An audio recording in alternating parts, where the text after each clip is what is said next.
대학생들은 졸업하면서 취업을 준비합니다. 또 성인이 되었을 때는 노후를 또한 준비합니다. 물론 이 모든 것들은 중요하죠. 그러나 이 모든 것들보다 더 중요한, 가장 중요한 준비가 있습니다. 그것은 주님의 재림을 준비하는 겁니다. 주님의 다시 오심을 준비하는 겁니다. 그렇다면 마지막 때를 살고 있는 성도가 준비해야 할 것은 무엇일까? 첫째로 영적으로 깨어있는 것입니다. 오늘 35절을 보면 허리에 띠를 띠고 등불을 켜고 서 있으라 말씀하셨죠. 유대의 혼인잔치는 주로 밤에 열리고 수일 동안 열립니다.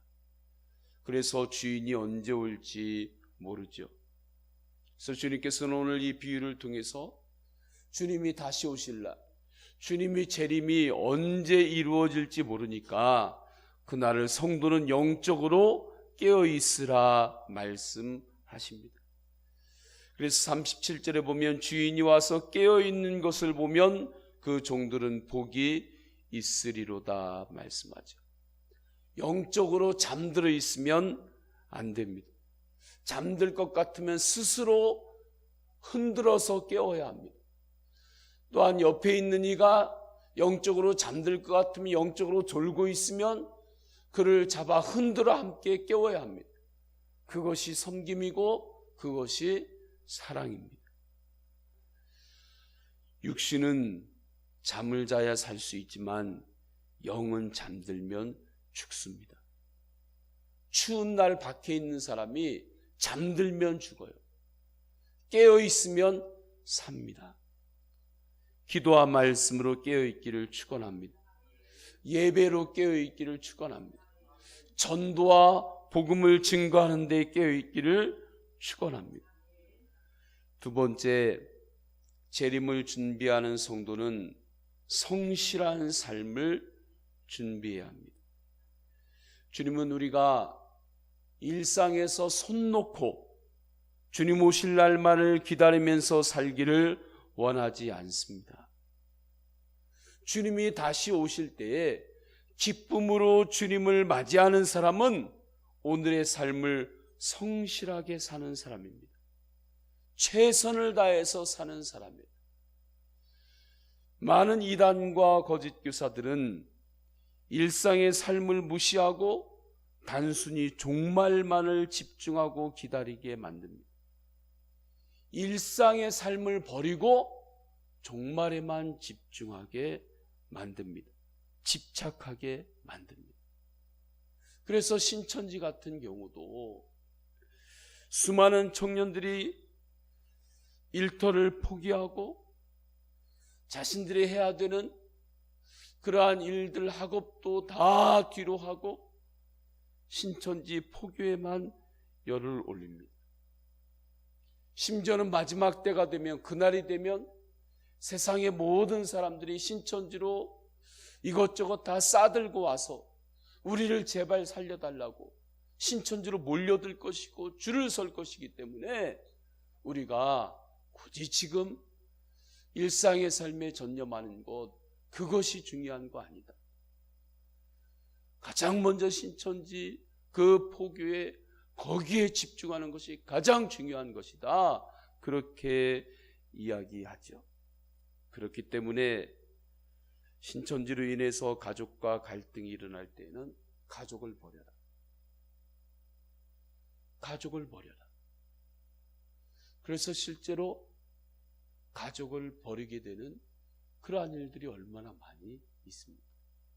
강원도에만 해도, 원주만 해도 그렇게 돼서 집을 나가서 가족들하고 연결도 되지 않고 그러한 일들이 얼마나 많이 있어요. 춘천에서도 단체로 신천지에서 달려가가지고 그 가족에서 빼와가지고 끌고 가서, 물론 자발적이라고 하죠.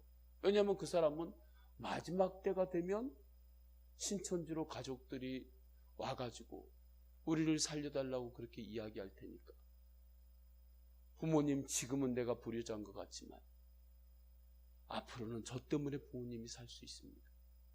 그렇게 생각하면서 소식두절하고 가는 거죠. 종말에만 집착하게 만듭니다. 잊지 마시기를 바랍니다. 주님께서 재림하셔서 오실 때 주님께서 보시기를 원하는 우리의 모습은 일상과 동떨어진 특별한 상태가 아닙니다.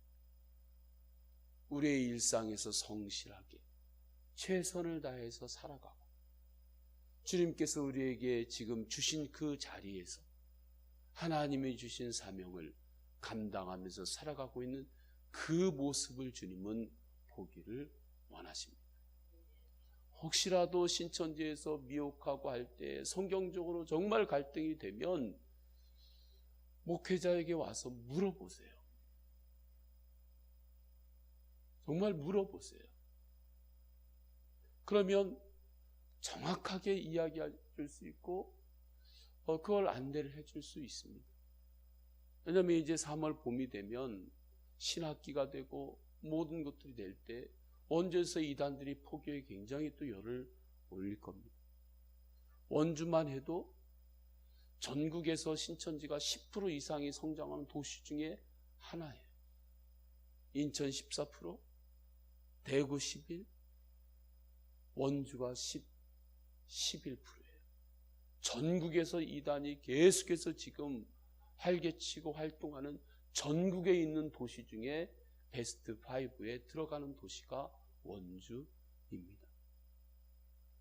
한 사람이라도 이 주님이 다시 오시는 재림, 정말 이것을 아는 것 같은데 비껴가서 알면서 미혹당하는 일이 없기를 주님의 이름으로 축원합니다. 재림을 준비하는 성도는 성실한 삶을 준비하는 사람입니다. 그래서 42절 43절에 이렇게 말씀하죠.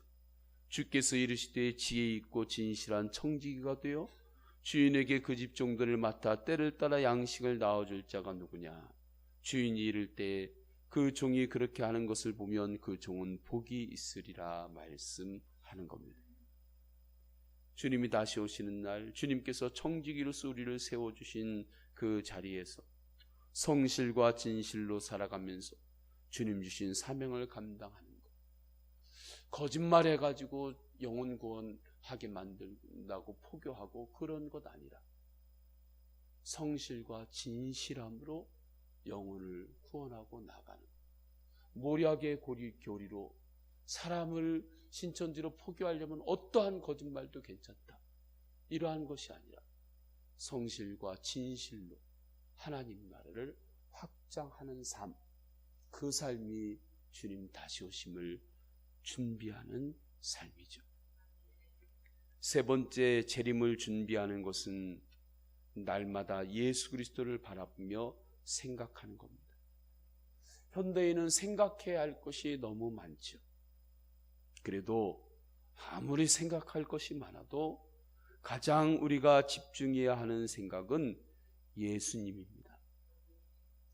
세상 일이 바쁘다고 세상 일에 빠져서 정신없이 살다가 갑자기 주님이 오셨는데 그때 주님 맞을 준비가 안 돼 있으면 그것이야말로 얼마나 당황스러운 일입니까?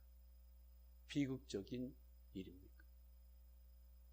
다시 오실 주님을 기다리는 것은 두려움과 긴장감 가운데 현실의 좋은 것들을 포기하는 삶이 아닙니다.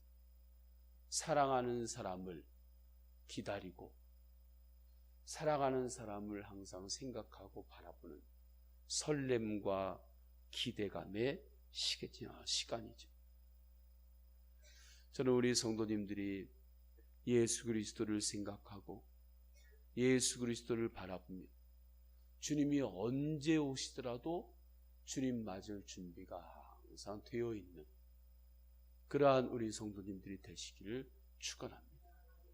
주님이 오늘 밤에 오실지 내일 오실지 그것은 모르는 겁니다.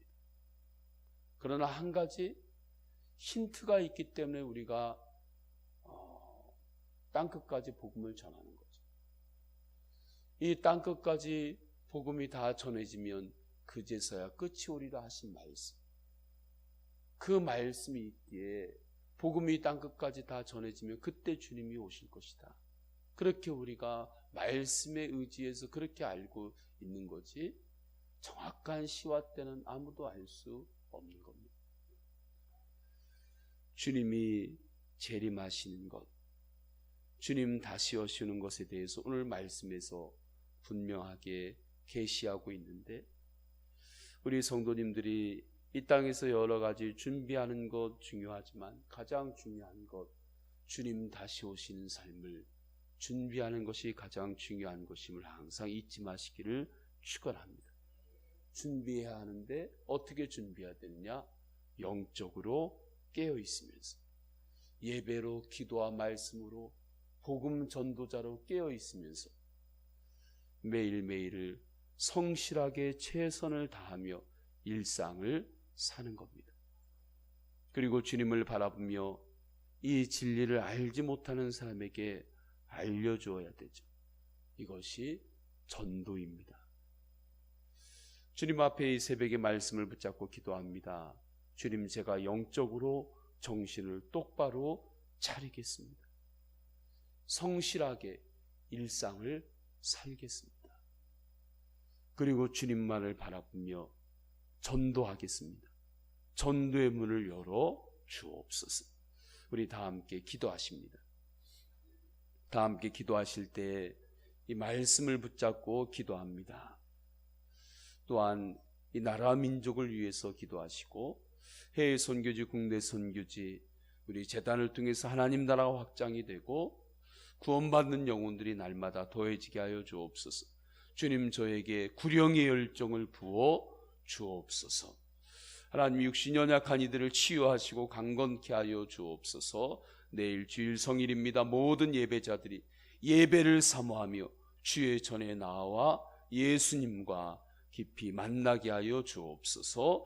우리 주여 한번 간절히 부르짖고 동성으로 기도하십니다.